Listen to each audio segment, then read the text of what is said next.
Welcome back. 10.4. Today we're going to talk about lines and planes in space. So space, remember we talk about space, it's in 3D. So don't forget, even though we are talking lines and planes, we're talking in 3D. So don't forget your z-axis. And here are the objectives. We're going to use the parametric and symmetric equations for lines in space. Lines in space. Do you really think that you know how to write a line?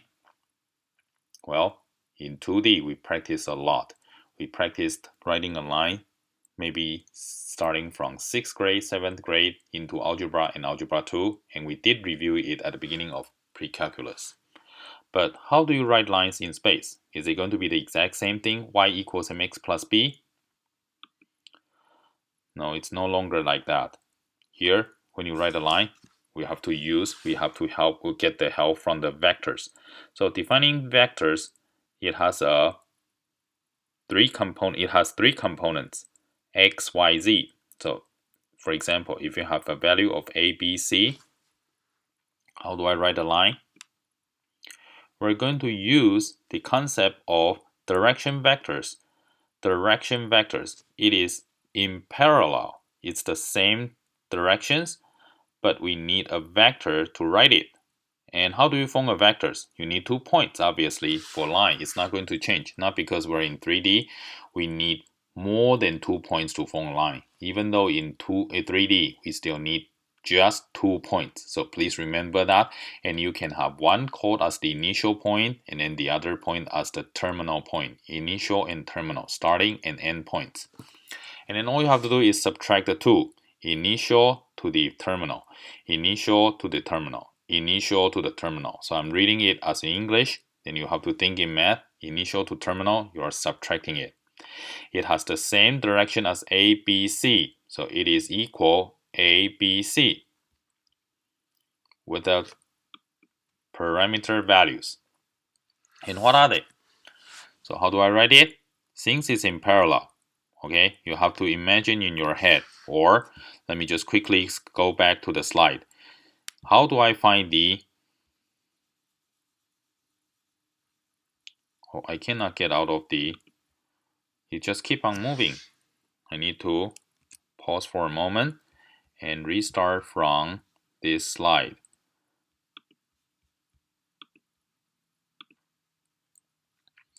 Okay, remember this PL is in parallel with V. So I just want you to have a visualization. PL is in parallel with V. And how do I write it? Okay, so we're using its symmetric. This is called the symmetric form equation of a line. X minus x1 divided by A equals y minus y1 divided by B equals z minus z1 divided by C. And it has the same parameter values of t. So don't forget, this is how you write a line in 3D. It is very, very different than the 2D case. Do you see that? You have 3 coordinate x, y, and z. So how do I write the line? So you can either write it parametrically or symmetrically. How do you write? Which one do you want to use it? It's up to you. They are the same informations. So to find the parametric equations, you need a starting point and then the direction numbers. How do I get the direction numbers? How do I get the direction number? It's parallel. Do you see that? It's parallel to this one. So you're given the parallel line BV, which is 2, 4, negative 4. 2, 4, negative 4. In case how you don't know how these numbers came about, it's given here. Okay, that's the directional vectors. So I can write it as 1 plus 2t, negative 2 plus 4t, 4 minus 4t. That's parametric equations. You have a parameter value of t, parameter value of t. And then how do you write it in symmetric equations? Symmetric equations is x minus 1 divided by 2. Do you see that? X minus 1. So I basically move this one over here to the other side with the equal sign and then divided by 2. For this one, y plus 2, I move the negative 2 to this side. Y plus 2 divided by 4. And then this one is z minus 4 divided by negative 4. Neither the parametric equation nor the symmetric equation of a given line are unique. Why did it say that? Why isn't it unique? If it's not unique, why are we writing it? How come in the 2D case, you always hear your teacher told you that the line is unique. No matter how you write it, if you convert it into slope-intercept form, it's going to be unique. But how come the 3D is not? Do you notice that the t, the parameter value t, as long as you have a number, as long as t is a real number, you can come up with, for example, when t equals 1, what do you get? X equals 3 plus 2. When x equals 1, y equals 2 plus 4. And then z equals negative 4. It produces, and then when you change the t value to 2, 3, 4, you will have multiple representations. So that's the reason why it says it's not unique. Okay, so keep in mind. Next, we're going to talk about planes in space. Space is 3D, planes in space. So at this point, you should have a visualization, planes. If you don't, just grab a piece of paper and then rotating it, shifting it, move it up and down, translating it, you will see that it looks like this. A plane. Okay, so here it's represented as a blue color plane. How do I write the planes in space? Well, we're going to use the same concept, the vectors. And the best way is to take the dot product. Here we are revisiting the dot product. You have an orthogonal vector n to vector p and q. They are orthogonal, meaning that they are perpendicular to each other. They are 90 degrees from each other.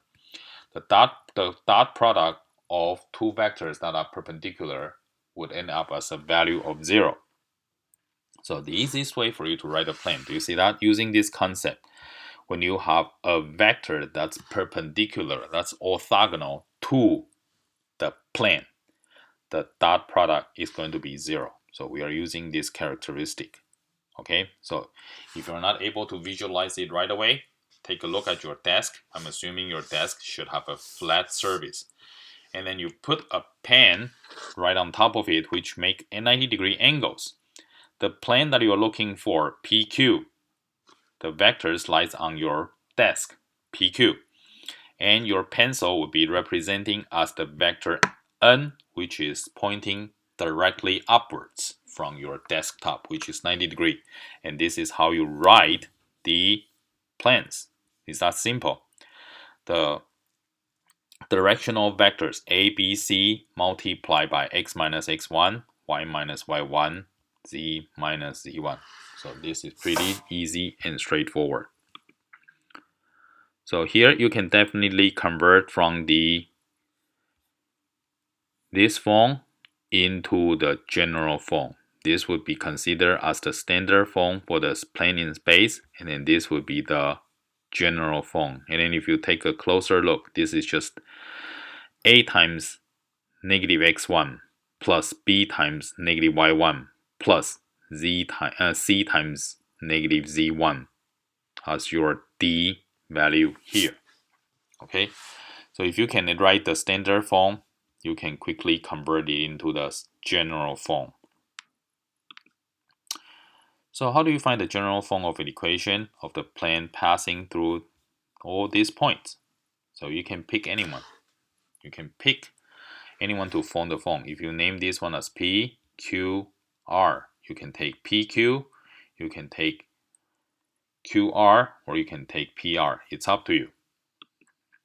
So here, you need to find a point in the vectors normal to the perpendiculars. Why did you were given 3 points? 3 points uniquely define a plane. Okay, so 3 points uniquely define a plane.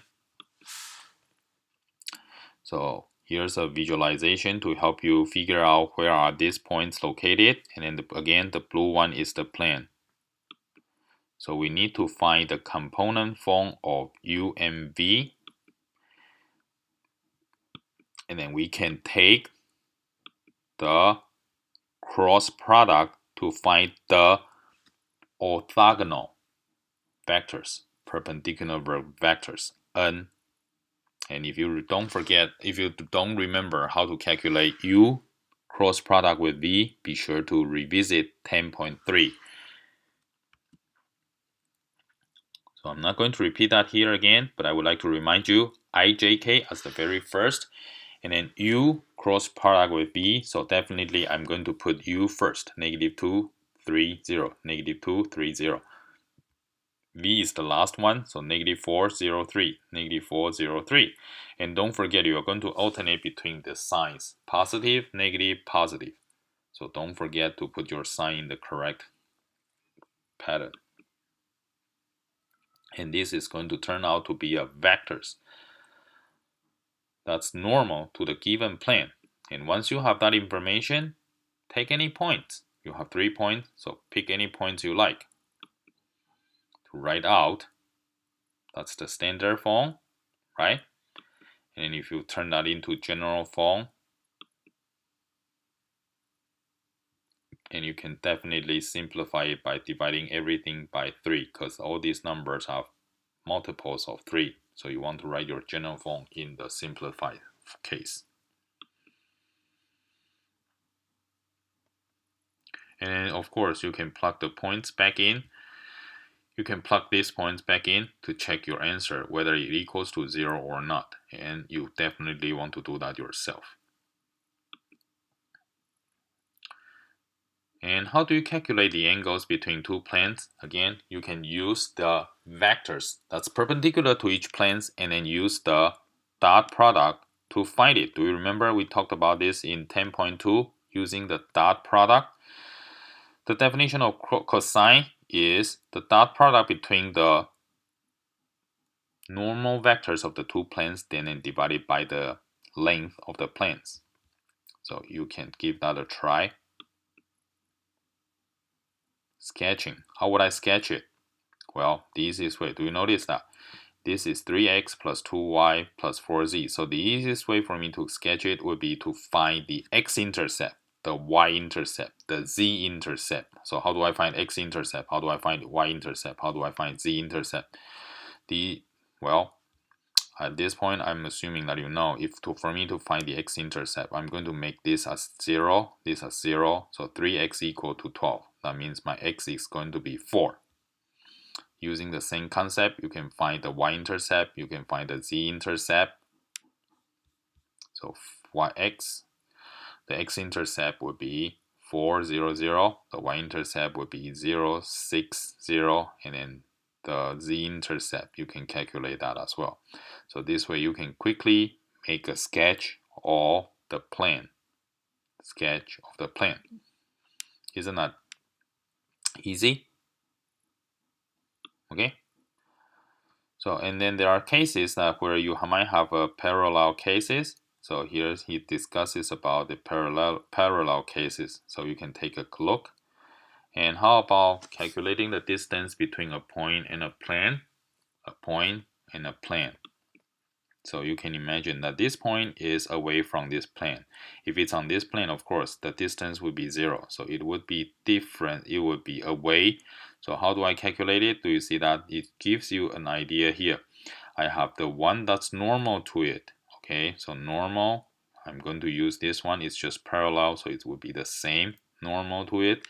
And then I'm going to calculate the projections from this one to this one. So then I can calculate the distance of D. So this is using the distance, the projections, and then here's a formula for it. I'm going to let you guys through it, see through this. It's pretty direct and straightforward. I'm not going to ask you to remember this formula. It's just go ahead and take the dot product, and then you should be fine. So here's an example. Example number 6 is an example for calculating a point to a plane. So first I'm going to find the directional vector, which is 3, -1, 2. 3, -1, 2 is normal to the given plane. Do you remember that this is just a constant which can be treated as, either subtracting 6 to both sides, you can still get the same numbers there. And then finding the distance between the points and the plane. Continue carrying it out. Don't forget to calculate the length of your normal vectors. and then you get the result. And that's it for 10.4. We learned quite a bit in 10.4, and if you forget how to do the cross product, it's like a combination of the dot product, the cross product. If you're confused with these two concepts, please review previous section videos.